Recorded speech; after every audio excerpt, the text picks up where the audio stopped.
I have a very interesting subject. I call it 5 simple steps to go from average to fortune.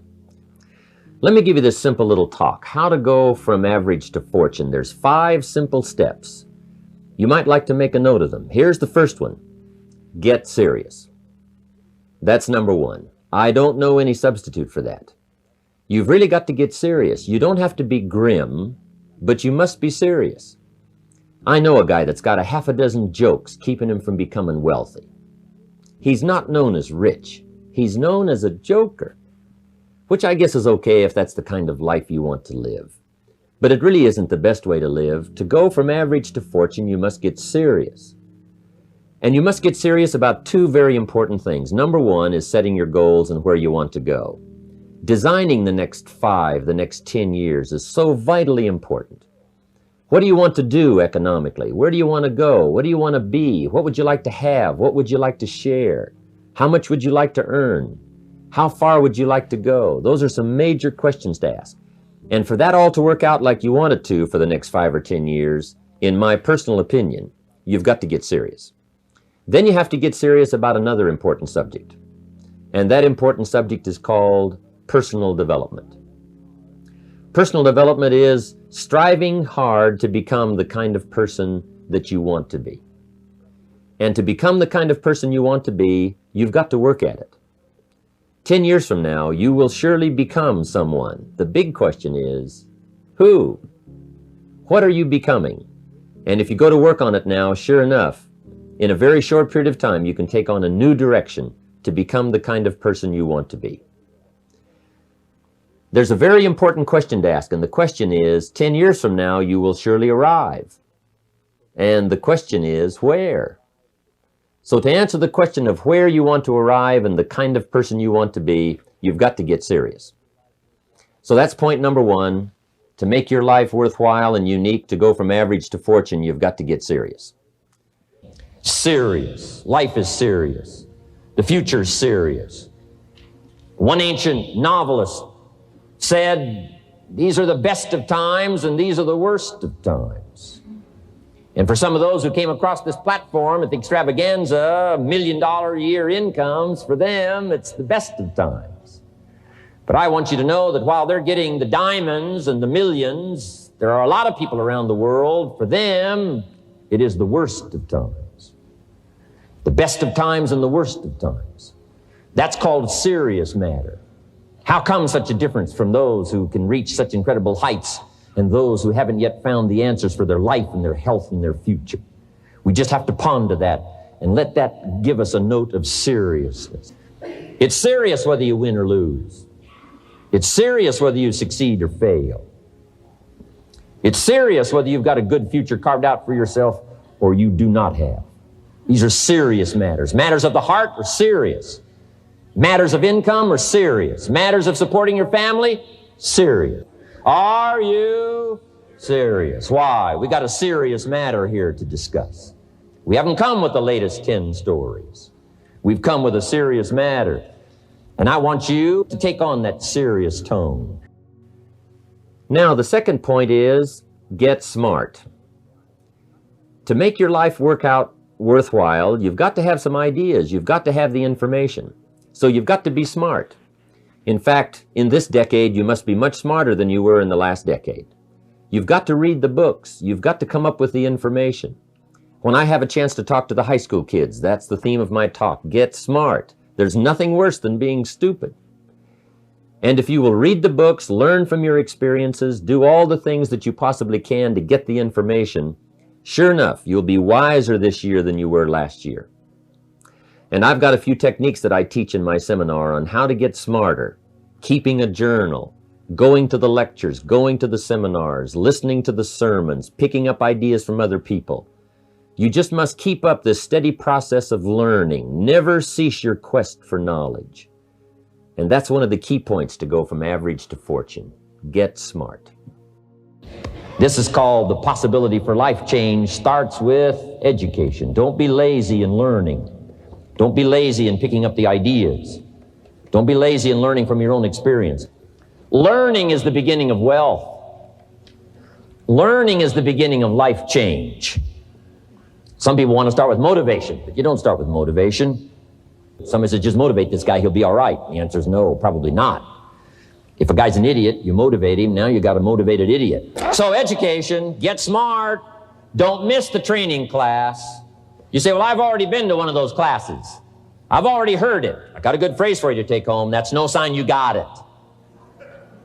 Just because you've listened to those millionaire tapes one time is no sign you've got it. I'm asking you to listen to them over and over and over. I'm asking you to dedicate yourself to a new level of learning.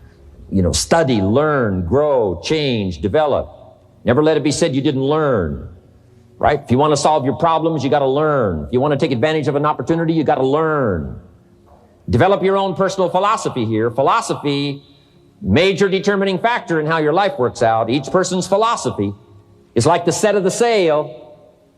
The same wind blows on us all. The difference in where we arrive at the end of the week, at the end of the month, at the end of the year is not the wind that blows.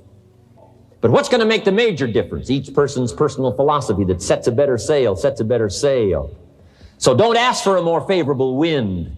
That's like wishing something that's not going to occur. Don't ask for better seed and soil. All you got's what's available. Don't curse what you got. The key is to set a better sail and turn what you've got into the miracle of your future. Don't wish it was easier. Wish you were better. Don't wish for less problems. Wish for more skills.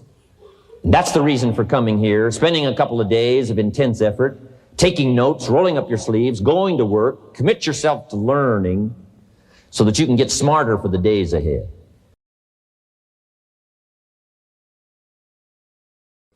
Now here's number 3. You've got to get going. All of the things that you've learned will not do you that much good if you don't put it into an action plan. You've got to get going. In my management and leadership seminar, we teach game plans, how to put all the good things that you've learned into action. Economic action, social action, personal action. How to make the changes and how to actually do the work, how to actually function.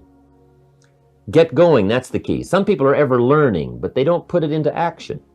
They don't really take the action. It's like the man who keeps bringing materials to the building site and never builds anything.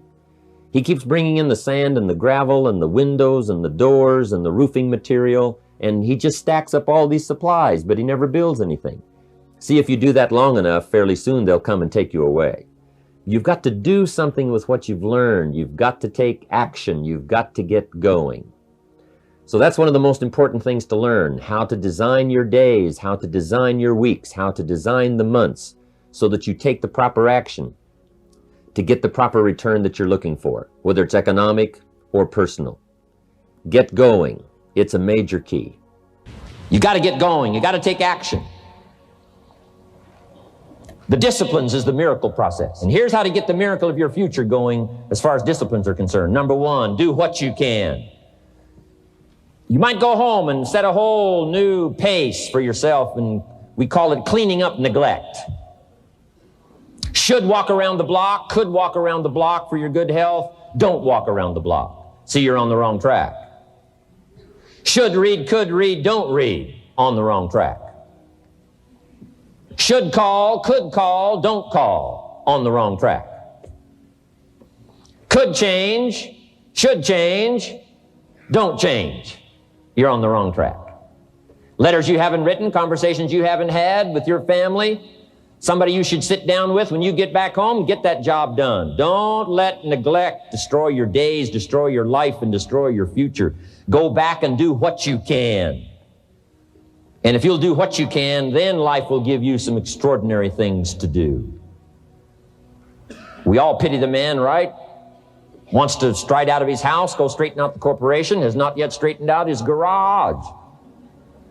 You got to take care of the small disciplines before life will give you a chance to handle the more complicated disciplines. Good phrase to take home. All disciplines affect each other. In fact, here's a good philosophical phrase. If you hadn't thought of it before, here it is. Everything affects everything else. It's so easy to be casual and say, well, this doesn't matter. This doesn't matter. I'm telling you, everything matters. Of course, some things matter more than others, but there isn't anything that doesn't matter. Let us not neglect. Do not neglect the smallest of disciplines, and build on that foundation, and you can have everything you could possibly want. Now here's number 4. You must get excited. And not just the false enthusiasm of just pure positive thinking. You've got to get excited over some very basic things. One is, get excited over your ability to make yourself do the necessary things. Because discipline is major step 1 toward personal progress. And anytime a person wishes to, they can make major changes in their life, personally and socially and financially. It doesn't ever have to be the same after today. No telling what you could do today if you really wish to. The act of murder is a clear indication that a person in one drastic act can forever change the course of their life. It just happens to be in the negative direction. What I would ask you to do, starting today, is get excited about committing an act that's positive, an act that's constructive, to make the changes in your life that you want made, and to go the direction that you want to go. So that's number 4, get excited. Get excited about your potential. Human capacity is usually never the problem. Little children can learn several languages. We can learn to do the most incredible things. All we need to do is take the time to do it. So it's not a matter of capacity. It's a matter of judgment. It's a matter of excitement. It's a matter of will. And it's a matter of wanting to bad enough. So it's pretty exciting to know that any day you wish, you can change your life. Any day you pick out, you can make major changes. It doesn't ever have to be the same again. And that's exciting. Knowing that intellectually and personally, you can actually do the things that will make major changes in your life. That's number 4. Excitement that runs deep is the excitement that really lasts for a lifetime, not surface excitement. I'll tell you what's really going to serve you well, and that's the excitement you feel inside that isn't even probably expressed on the outside, the excitement that runs deep, the excitement that stirs commitment, the excitement that stirs courage. Give me the chance, and I will get the job done. That kind of excitement.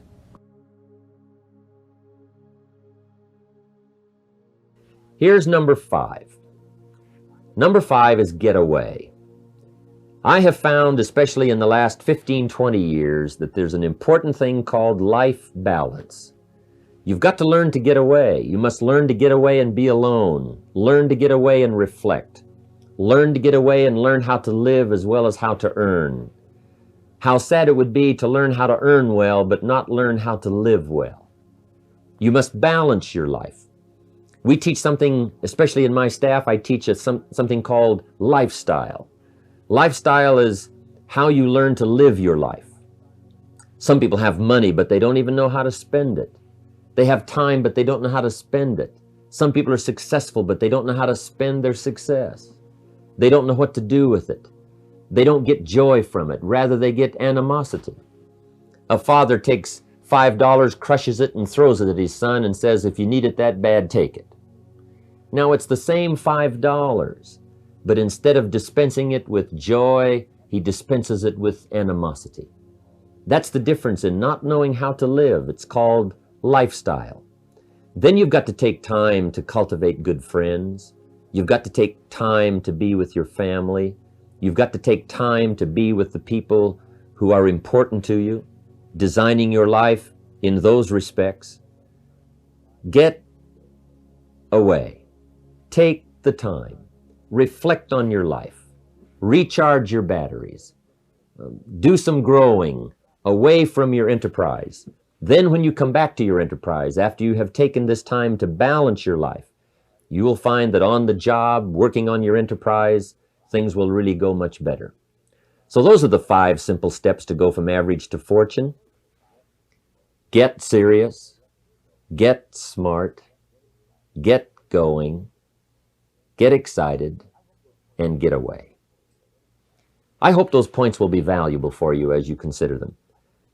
And I want to thank you for giving me this few minutes of your time.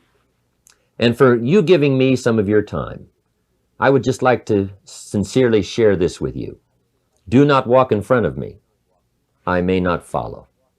Do not walk behind me. I may not lead. But walk beside me and be my friend. Thank you for listening.